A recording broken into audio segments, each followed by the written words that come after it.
जाएगी। तो यूट्यूब पर मैं सर्च करते हैं Sanjay Singh India education TV, आते हैं चैनल पर। मैं इसलिए सब दिखा रहा हूँ कि कितने लोगों को पता नहीं होता है कि कैसे देखें, और वो लोग पूछते रहते हैं कि इसके बारे में वीडियो बनाइए, उसके बारे में वीडियो बनाइए, जबकि सारी चीज़ें बनी रहती हैं। ये ऊपर जो खट खट की आवाज़ आ रही है ना, कोयले की तोड़ाई हो रही है। छत छत पर कोयला फोड़ा जा रहा है, इस वजह से, क्योंकि थोड़ा सा काम चल रहा है, इस वजह से आप लोग को ऐसी आवाज़ सुनने को मिल रही है।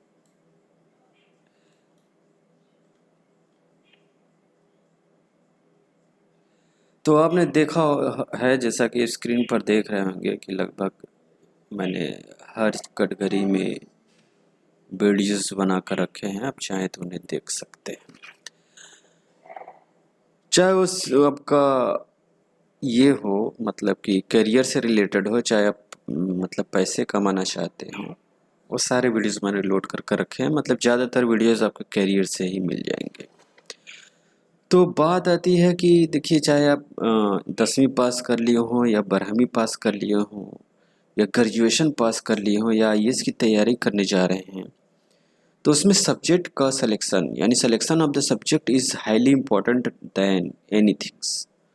आप अपने सब्जेक्ट का सिलेक्शन अच्छी तरह से नहीं करेंगे तो परेशान रहेंगे, क्योंकि ज़्यादातर छात्र देखा गया है कि जोश में सब्जेक्ट ले लेते हैं, पसंद नहीं आता है जोश में, क्योंकि उनका कोई मित्र उस सब्जेक्ट को लिया है, इस वजह से वो भी ले लेते हैं। तो ऐसी गलती न करें, वही सब्जेक्ट लें जिसमें आपकी इंटरेस्ट ज़्यादा हो, क्योंकि इंटरेस्ट ज़्यादा रहेगा तो आप उस सब्जेक्ट को ज़्यादा पढ़ेंगे तो आपको उसमें से ज़्यादा जानकारी कलेक्ट कर सकेंगे, और ज़्यादा जानकारी कलेक्ट कर सकेंगे और टारगेटेड ज़्यादा जानकारी कलेक्ट करेंगे तो आप एग्ज़ाम्स को अच्छे तरह से क्लियर कर सकेंगे as for competitive examination is concern.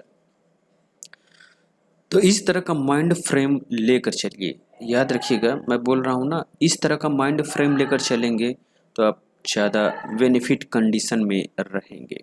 Otherwise arbitrary ढंग से कोई सब्जेक्ट ले लेने से मैं ये नहीं कहता हूँ कि आप सक्सेस नहीं करेंगे, लेकिन उसमें जो प्रोबेबिलिटी रहती है थोड़ी सी डाउन हो जाती है, कभी कभी थोड़ी सी डाउन होती है और कभी कभी ज़्यादा। यह स्टूडेंट पर डिपेंड करता है कि उसका माइंड फ्रेम और वर्किंग उस आर्बिट्रेटरी सब्जेक्ट जो उसने लिया है उसके साथ उसका तालमेल कैसा रहा, और थोड़ा सा लक भी। इसीलिए कह रहे हैं कि थोड़ा सा टारगेट समझ बूझ कर सब्जेक्ट्स लें।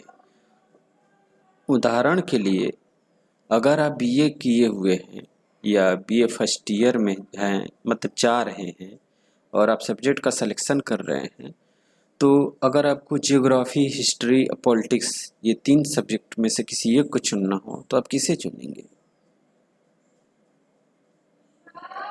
अगर कोई यह कहकर आप लोगों में से चुनता है कि हम जियोग्राफी इस वजह से ले रहे हैं क्योंकि मुझे पसंद है, तो ठीक है, अच्छी बात है, यही होना ही चाहिए। अगर कोई ये कहता है कि मैं जो हिस्ट्री इस वजह से ले रहा हूँ क्योंकि मुझे उसमें ज़्यादा नॉलेज गेन करनी है और मुझे आईएएस कंप्लीट करना है, जबकि मेरा उसमें बहुत ज़्यादा इंटरेस्ट नहीं है, तो ये उतना सही नहीं। और कोई इस वजह से पॉलिटिक्स लेता है, या चाहे हिस्ट्री चाहे ज्योग्राफी, इस वजह से लेता है क्योंकि उसका मित्र ने लिया है, इस वजह से मुझे भी ले लेना चाहिए, तब तो बहुत गड़बड़ है। तो देखा देखी पाप और देखा देखी पुण्य, इस तरह का फॉर्मेट यहाँ पर मत चलाइए।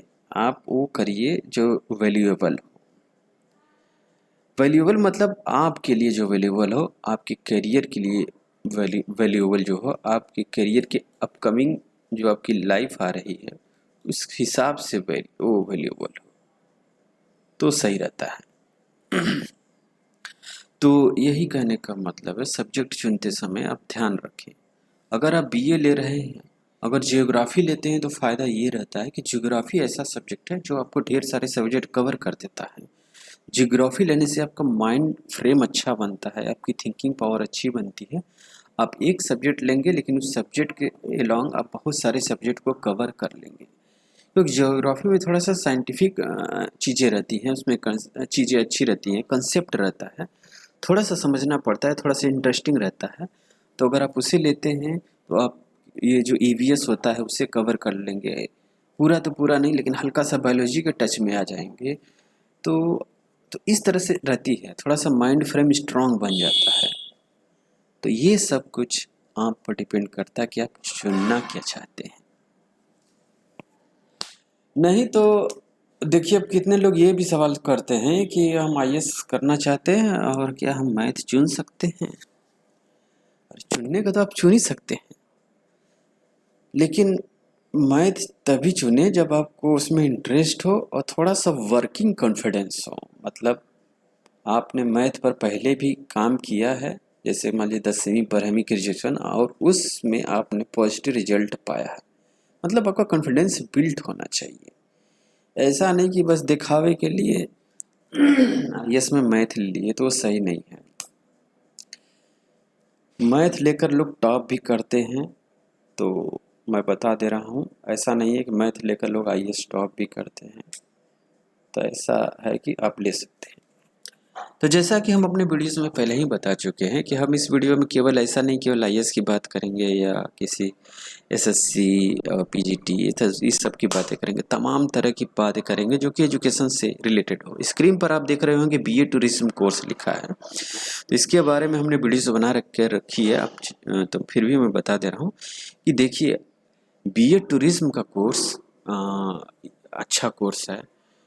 अगर आप इस तरह के एरिया में रहते हैं जहाँ पर टूरिस्ट प्लेस ज़्यादा है, मान लीजिए 5-10 किलोमीटर या 20 किलोमीटर की रेंज में टूरिस्ट प्लेस है और वहाँ पर फॉरेनर आते हैं, तो जाहिर सी बात है बी इन टूरिज्म का कोर्स बहुत ही लाजवाब करना होगा उस समय, क्योंकि आपको ज़्यादा से ज़्यादा चांसेस है कि आपको जॉब मिल जाए।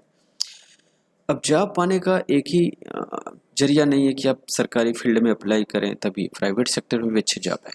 बीए इन टूरिज्म का कोर्स करने से फ़ायदा ये होगा कि टूरिस्ट आते हैं, टूरिस्ट घूमने आते हैं, घूमने आएंगे तो कहीं ठहरेंगे ही, और ठहरेंगे तो कहाँ ठहरेंगे, होटल्स में ठहरेंगे, और होटल्स में ठहरेंगे तो उनके मतलब होटल्स में ठहरेंगे तो ठीक है, लेकिन होटल्स में जब वो ठहरते हैं तो होटल वाले चाहते हैं कि उनको बढ़िया सर्विस मिले, और बढ़िया सर्विस करने के लिए वो टूरिस्ट जो मतलब डिग्री वाले जो स्टूडेंट होते हैं उनको वो हायर करते हैं, और जब हायर करेंगे तो आपकी अपॉर्चुनिटी बनेगी, और जब आपकी अपॉर्चुनिटी बनेगी तो आपको वहाँ जॉब मिलने की प्रोबेबिलिटी बढ़ जाएगी।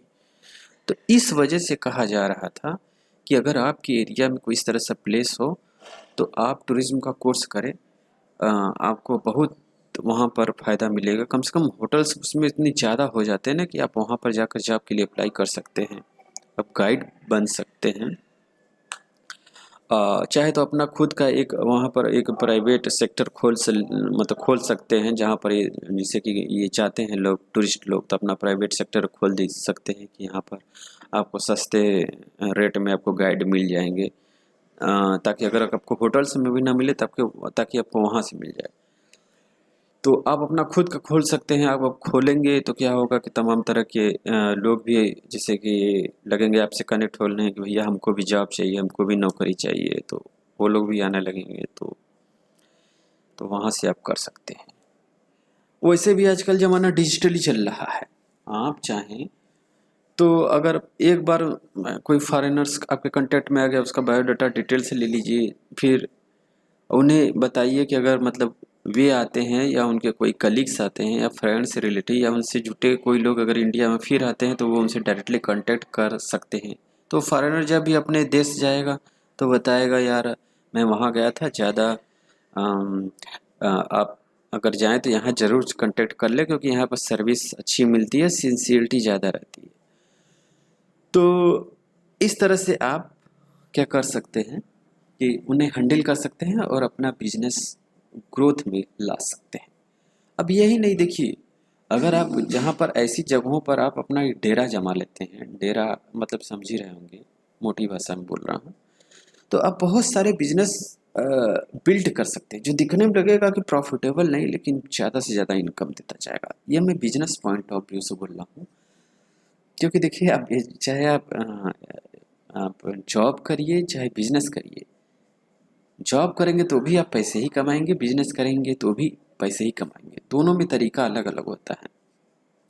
लोगों को कभी कभी लगता है कि जब आप वे जॉब करते हैं, जैसे कि टूरिज्म वाले जॉब हो गए, तो उन्हें लगता है कि ये ज़्यादा मतलब कि रुतबा वाला है, ज़्यादा रुतबा दिलाता है, और जबकि बिजनेस नहीं दिलाता है। ऐसा नहीं है। मतलब जॉब करेंगे तो किसी के अंडर द गाइडेंस में ही रहेंगे, आपको वहाँ फॉलो करने होंगे उनके रूल, तो थोड़ा बातें भी सुननी पड़ती हैं। कोई भी फील्ड हो, सरकारी में आप चाहे अफसर क्यों ना बन जाए, आपको सुनना पड़ता ही है।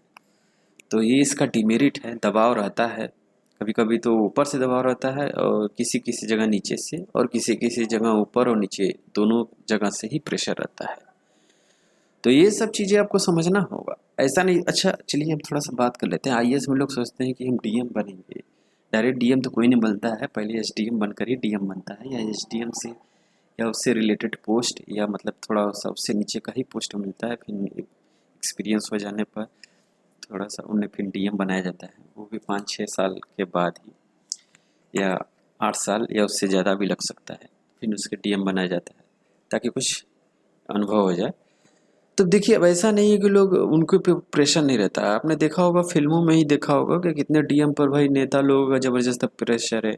डीएम के ऊपर भी जो अफसर रहते हैं उनका प्रेशर रहता है, और डीएम को अपने जो कार्य होते हैं अच्छी तरह से परफॉर्म करने होते हैं, उनको रिपोर्ट देनी होती है, तो उन्हें भी तमाम तरह का ये इस तरह से प्रॉब्लम्स रहता है।